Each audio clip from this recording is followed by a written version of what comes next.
Hello and welcome to Probable Causation, a show about law, economics, and crime.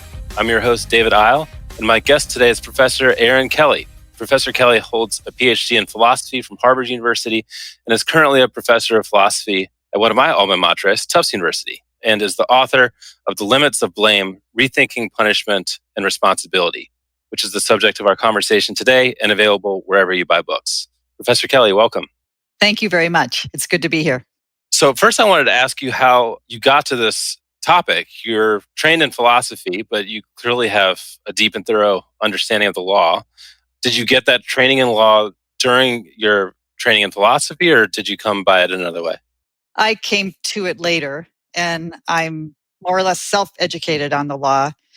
However, the Harvard University Law School was generous enough to have hosted me as a visiting scholar a few years ago. So I audited some courses, and that was very helpful. I learned a lot, and it got me more interested in law, especially criminal law.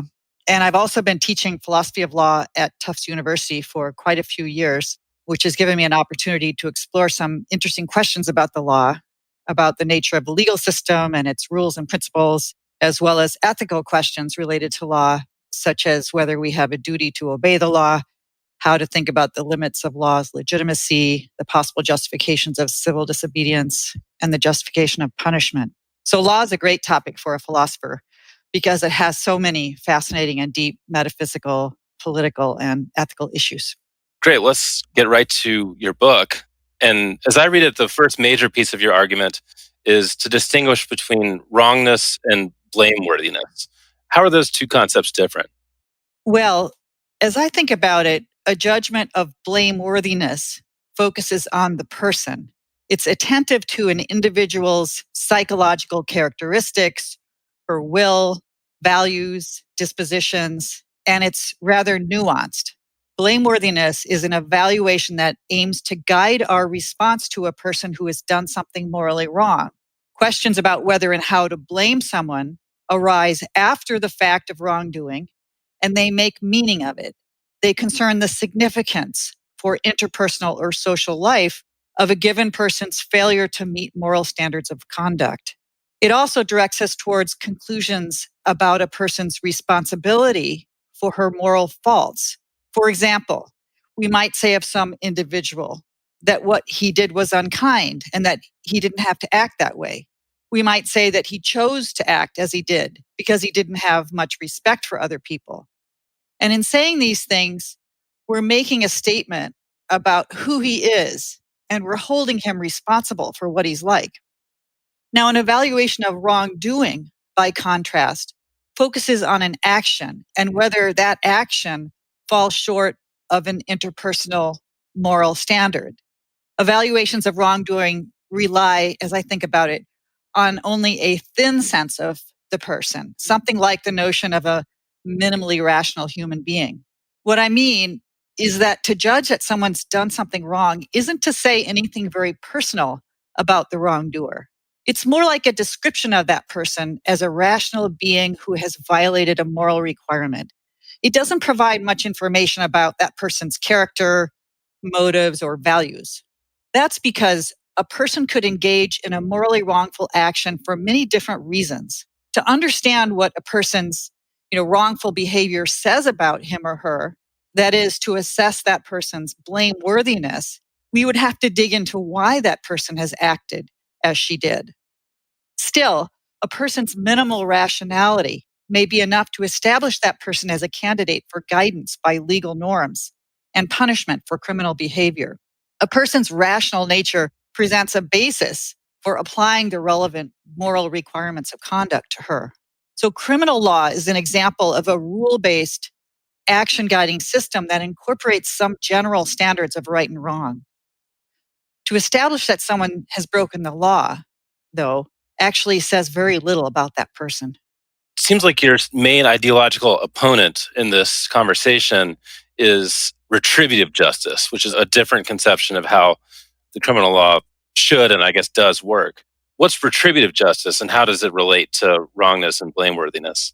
Retributive justice is the idea that wrongdoers deserve punishment. Retributivists believe that wrongdoers deserve to suffer for the wrongs that they've done. The idea is that People who've done something wrong should be made to feel bad for what they've done.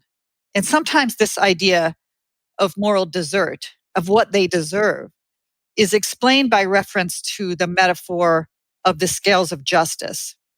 Retributive harm, it's thought, balances the scales of justice after a moral transgression. Retribution essentially involves the notion of payback. For you write that the notion of moral blameworthiness will not function well as the basis of legal guilt. Why is that so? Retributive justice connects with the idea of blameworthiness in two ways. One is to say that the punishment a wrongdoer deserves is proportional to her blameworthiness. So a person's blameworthiness, according to a philosophy of retributive justice, helps us to scale the punishment that a person deserves. How much punishment and what kind? The other way that blameworthiness connects with retributive justice is expressive. The idea is that punishment expresses blame. It's a public expression of the blame a wrongdoer is thought to deserve. And you write, by contrast, that the notion of moral blameworthiness will not function well as the basis of legal guilt. Why is that so? I think punishment should be justified, if it can be justified, on the basis of public values. It should, as much as possible, represent a moral consensus. The wrongfulness of many crimes, murder, rape, and robbery, for example, is something most people agree on. But how blameworthy a criminal wrongdoer is for having committed a crime is something that's much more contested. For example, some people who commit violent crimes are mentally ill. Mental illness is sometimes understood to mitigate moral culpability. A mentally ill person who commits a crime is thought to be less blameworthy than a mentally healthier person who commits the same crime. But other people disagree. They think mental illness is a factor that aggravates blameworthiness. A sick person with sick desires and motivations should be more strongly condemned. There's no moral consensus here, and that makes it a tricky business for the state to be in. And so you're mostly concerned with American criminal law here. And you write in the book about the relationship between these ideas and the system of American criminal law in practice. Is American criminal law consistent with moral blameworthiness, or could it be consistent with any one theory? The assignment of criminal guilt might be consistent with moral blameworthiness. Someone who's committed a crime might reasonably be blamed by, for example, the victim. But how much and in what way a person should be blamed, if we can make sense of fine tuning the notions of blame and desert, is not obvious from a finding of criminal guilt. The reason is, as I said earlier, a finding of criminal guilt often does not tell us much about the criminally guilty person. Someone is criminally guilty when there is sufficient evidence to conclude that the person has committed a crime. This usually requires establishing that the person committed a criminal act and did so purposefully or with an awareness of what he was doing. But a finding of criminal guilt doesn't usually depend on answering questions about why a person acted criminally. So the basis of his guilt doesn't tell us how to evaluate his thinking, motivations, character, or personhood. Furthermore, we might sometimes find that if we try to understand why someone committed a crime, we experience empathy for the person. We might decide that the person was confused or frightened or angry in ways that we can make sense of, and we might decide that his legal guilt is not a good reflection of his moral blameworthiness. So, as you said, for you, moral blameworthiness is a private matter and outside of the purview of the state because there's no consensus for the state to act on. Why does moral blameworthiness in particular require a consensus? And would you feel differently if juries had to sentence unanimously, for instance? That's an interesting question. I think that assessments of criminally wrongful behavior should be made on the basis of considerations that all reasonable members of a society could accept. I think this is important for establishing the state's authority to punish. When it comes to many common crimes, agreement about their wrongfulness is not difficult to establish. So there's a lot of consensus that certain wrongs should be criminalized. Maybe not when it comes to the possession of drugs or weapons, but at least regarding violent crime, murder, rape, robbery and aggravated assault. In other cases, when there's no consensus, for example, if there's real disagreement about whether the possession of drugs or weapons should be criminalized, this casts doubt on the authority of the state to carry out punishment for these crimes. Many people don't view it as legitimate for the state to lock people up for drug possession. This undermines confidence in the law and in law enforcement. So, achieving consensus on these matters is important. And when it is lacking, we should be wary of punishing. When law enforcement does not represent shared values, when it's not collectively authorized, this is a problem. Now, if juries decided on criminal sentences and did so based on shared ideas about a convicted person's blameworthiness, this would be an argument in favor of punishment as blame. There is, in fact, some evidence that people converge in their judgments about appropriate sentences. But if we were to dig into people's perceptions of mitigating factors, for example, the personal history of an offender's own victimization, factors of mental health, and social circumstances like poverty and racial alienation, I wonder whether that consensus wouldn't begin to unravel. You write also that deserving punishment is not like deserving to win a talent competition or leadership award. So there's this asymmetry between deserving punishment and deserving reward. But I think there has been some focus in the contemporary conversation around unearned privilege and kind of questioning whether the rewards that society doles out are in fact deserved. Is it appropriate also to destabilize our notions of merit and deserved and acknowledged achievement as much as deserved punishment? And would it be a loss to society to lose or diminish celebration of achievement in the way that some people, retributivists, might feel that it's a loss to society to abandon collective blaming? You make a good point. Let's think about that. Unearned privilege is privilege that's not deserved. Unearned privilege is apparent but not real achievement, and it shouldn't be celebrated. Celebrating real achievement, achievement that reflects a person's talent, efforts, and skills, makes sense. Real achievement is achievement that reflects qualities we value. I suppose sometimes it may be difficult to tell whether accomplishment involves genuine talent, whether it's earned or unearned. But it's not, generally speaking, mysterious, or so it seems to me. We can and do recognize the display of talent and ability. Deserved blame and punishment is harder to substantiate. That's because deserving blame and punishment depends on the complex idea that a person has done something they shouldn't have done and could have refrained from doing. Or if it's a case of inaction, we're supposing that a person has failed to do something they should and could have done. Negative desert, if we can call it that, involves a counterfactual judgment, a judgment that a person could have acted in a way that they didn't, in fact, act. It involves judging that a person has an ability they didn't display to do the right thing. And this can be hard to assess. I mean, how do we know that it's true? It raises skeptical puzzles that don't arise when someone, in fact, displays a special talent or accomplishment. I don't think abandoning collective blaming involves a loss. We can still judge and reject wrongdoing. We can uphold moral standards of conduct, protect and affirm people's rights, and continue blaming as we see fit in personal life.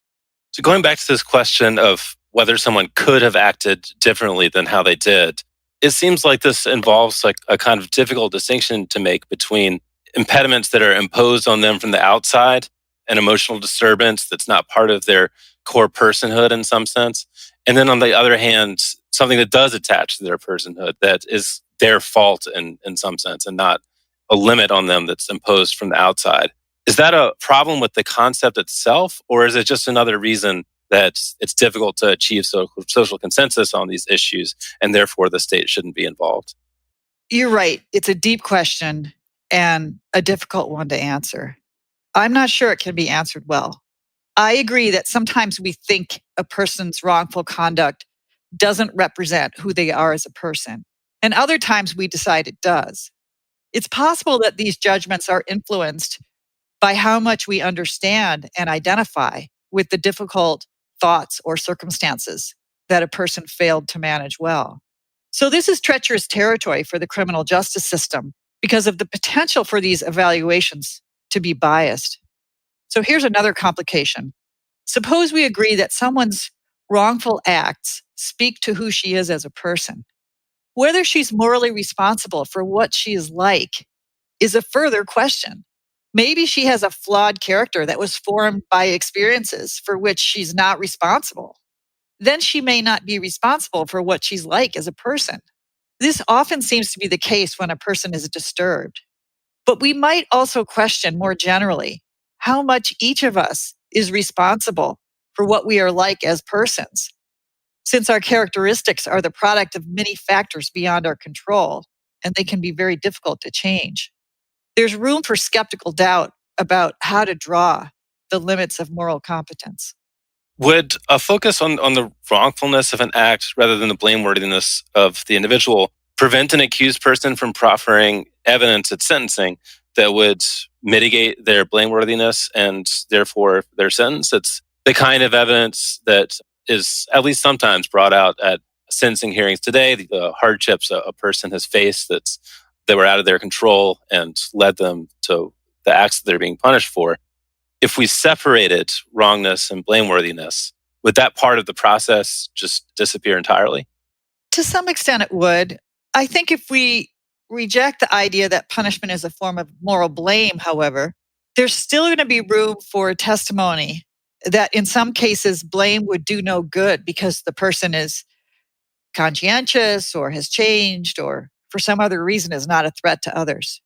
We may have reasons to think that even though a person is guilty, punishment is not necessary, and we can choose other forms of accountability. And you're right also that in that vein, the punishment is properly directed only to people for whom it would rationally count as a disincentive, and that incarcerating purely for incapacitation has to be a small group, that a criminal justice system will be viable only if that incapacitated group is small. Why is that the case, and how small is small? What are the limits of incapacitation? What I meant is that a legal system can't function well as a purely coercive system. The law depends on it being the case that most members of society are motivated to comply with it for reasons other than the fear of punishment. Of course, there'll be some people for whom this is not true, but our institutions are unstable if that group of people is not small. I can't put a number on it. Let's call them antisocial people who disregard the rights and claims of other people and are resistant to change. They're a threat to others. We have moral reasons to restrain such people from doing harm, but we should treat them humanely and with dignity. There's a case recently, a couple of years ago, Larry Nassar, the physician who abused many gymnasts and female athletes at Michigan State. And the judge in that case, I'll put a link to it in the show notes so listeners can listen to it for themselves. The judge in that case gave an impassioned statement at sentencing that some viewed as going beyond the role of the judge, but many people who viewed the doctor's actions as really horrific felt that the judge's statement was satisfying to listen to and cathartic for them. Do you think that statements like that by an agent of the state go beyond the limits of blame? What about, for instance, statements by victims at sentencing hearings, which also kind of give voice to the harms that have been inflicted in a government forum? I think it does go beyond the limits of blame for a judge to speak as Judge Aquilina did. She tells Nassar that he does not deserve to walk outside of a prison ever again, and she calls sentencing him to 175 years in prison a privilege. She also emphasizes that rehabilitation is not possible in his case, which is something I don't think she knows. Of course, what Larry Nassar did is so outrageous, it's easy to feel sympathetic to the judge's statements. But I think there's a danger in the judge's position that goes beyond her speech to Nassar. She casts herself as a moral authority, as someone whose job it is personally to blame and condemn, and as someone who's in a position to judge whether a person can ever change. I don't think we want to credentialize legal authorities in this way or encourage them to present themselves as moral and psychological experts. I also think it's dehumanizing to treat a person as someone who is incapable of change, even if in some cases we have a reason to suspect it's true. I think we should be careful not to dehumanize people who are convicted of crimes. Victim statements are less troublesome because, unlike judges, victims are not obligated to be impartial. It may also be good for victims to have a public opportunity to confront the person who wronged them and to express their thoughts and feelings. Still, when these statements influence a defendant's sentence, there's a danger that these statements can be prejudicial. A defendant may end up with a longer sentence because that defendant's victim was passionate and articulate. There are other avenues we could create for victims to speak to perpetrators. The restorative justice movement has developed a thoughtful approach outside of courts of law where victims and offenders can participate in a guided conversation focused on understanding the crime and on healing.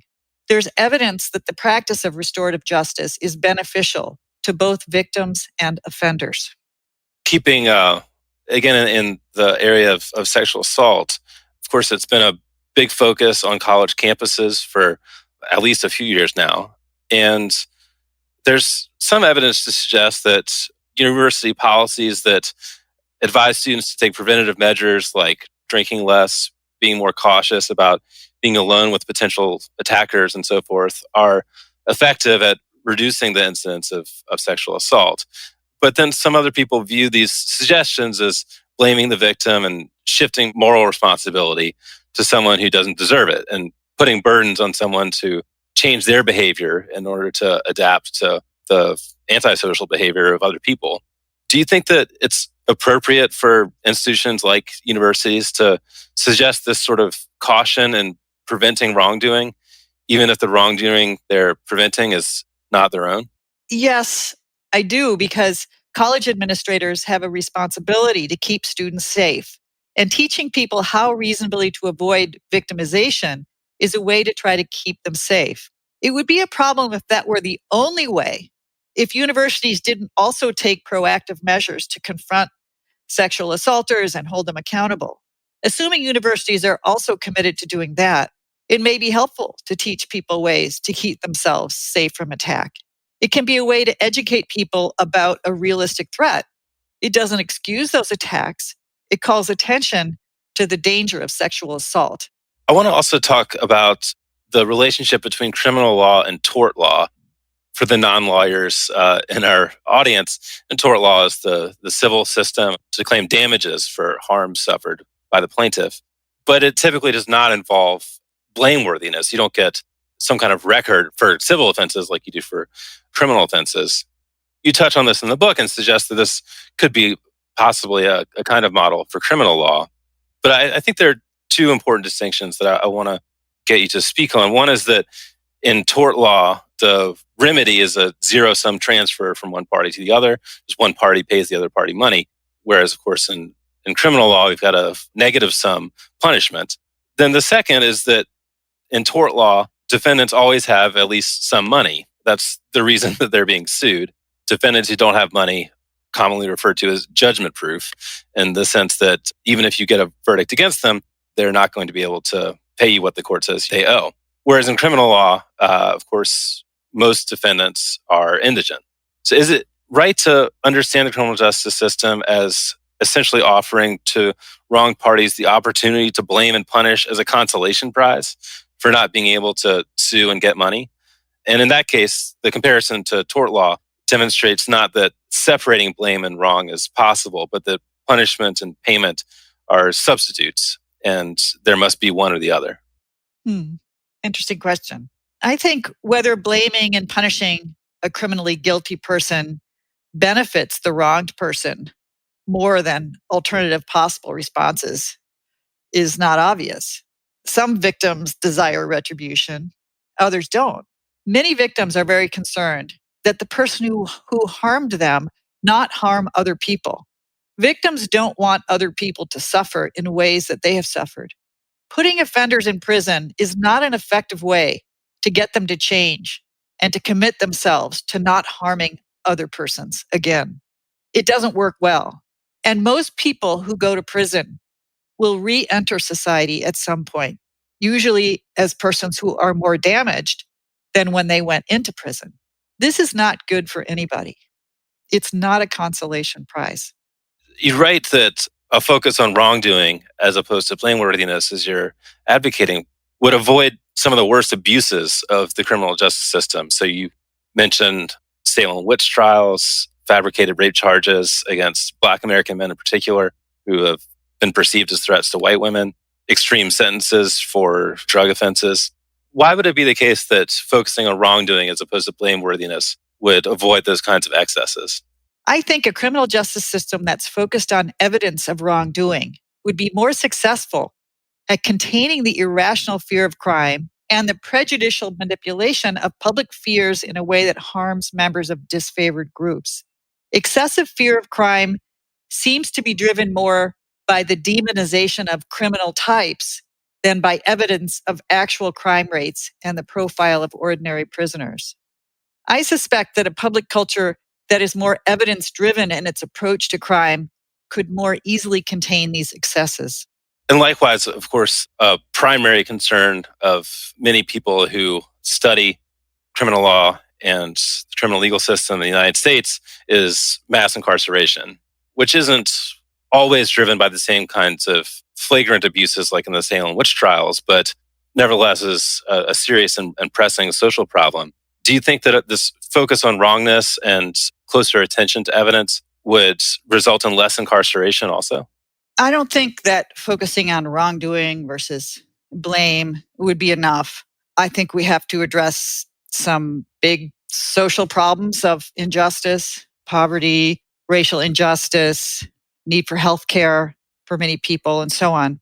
I think we also have to think differently about punishment. I think we have to think in less maximal ways. We should think about what the goals of punishment should be and whether these goals are compatible with treating criminal lawbreakers fairly and with respect. I believe that rejecting retributive thinking could help us, though, to rethink the ethics of punishment. And we have some thinking to do. Final question. Many of our listeners are researchers or aspiring researchers in social science. You've already offered to them so many valuable insights in your book and in this interview, and I hope that you'll give them an opportunity to return the favor. What's one question that you wish social scientists would spend more of their time on? Understanding ethical ideas in the public culture, what they are, how they got there, what function they serve, how responsive ethical thinking is to evidence. I'd like to know more about the sociology and the psychology of ethical concepts. For example, how people think about the justification of punishment. And related to that, how people create and distribute stigma. I wish more social scientists would study that. My guest has been Professor Erin Kelly. Her book is The Limits of Blame, Rethinking Punishment and Responsibility. Professor Kelly, thank you so much. Thank you so much for having me and for all your excellent questions. I really appreciate it.